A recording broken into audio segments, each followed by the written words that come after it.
আমরা এখন চলে এসেছি মায়াপুর। মায়াপুর থেকে আমরা নগরদ্বীপ যাচ্ছি। দেখুন এই যে জলের ইয়েতে যাচ্ছি। প্রথমে একটু আমার ভয় ভয় লাগছিল, এখন কিন্তু যেতে খুব ভালোই লাগছে। জল থেকে ওপারে নেমে গেছি নগরদ্বীপে। নগরদ্বীপে অনেক কিছু দেখার আছে, আর আপনারা যদি মায়াপুর আসেন নগরদ্বীপ অবশ্যই একবার ঘুরে আসবেন। নগরদ্বীপে চৈতন্যদেবে ছোটোবেলা থেকে সব অনেক কিছুই দেখার আছে, তাই মায়াপুর গেলে অবশ্যই একবার নগরদ্বীপ ঘুরে আসবেন।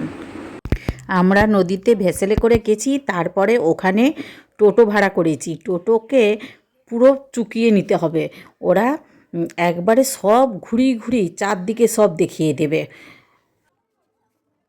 এখানে দেখছেন কৃষ্ণ রাধিকার কত সুন্দর মূর্তি করা রয়েছে। এখন আমরা একটা গুহার ভিতর প্রবেশ করব। গুহার ভিতরে দেখুন অনেক কিছুই দেখার আছে। সত্যি এত সুন্দর লাগছে দেখতে, মানে ওইখান থেকে বেরিয়ে আসতেই মন চাইবে না। দেখুন কত সুন্দর। এখানে কৃষ্ণর সাথে 9টি সখীও দাঁড়িয়ে আছে। দেখুন এখানে একটা গোপালের মূর্তি করা রয়েছে, আর এই গোপালকে দোলানোও যায়। তাই আমি একটু গোপালকে দোল খাওয়ালাম, দোল খাইয়ে আবার অন্যদিকে চলে গেলাম। দেখুন কত সুন্দর লাগছে।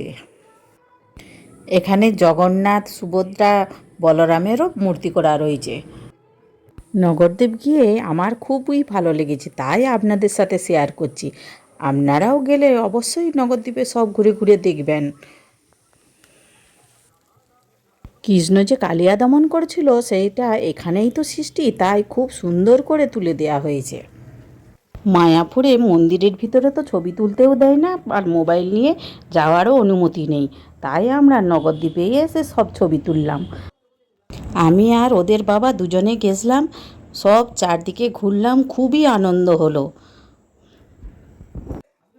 বেড়াতে আসার আনন্দটাই আলাদা।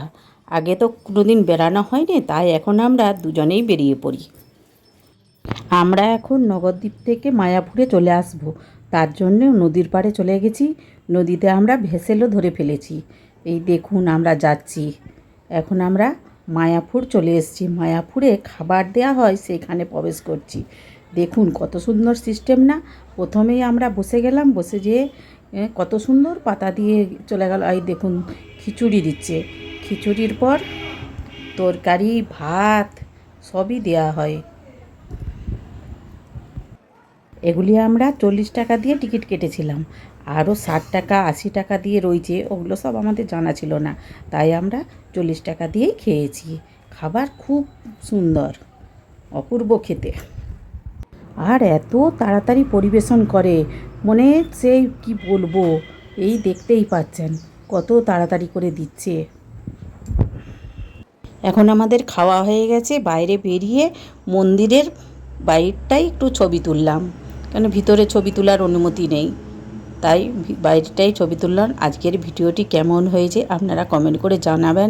প্লিজ সাবস্ক্রাইব করবেন, অনেক অনেক শেয়ার করবেন। আপনারা ভালো থাকবেন, ধন্যবাদ।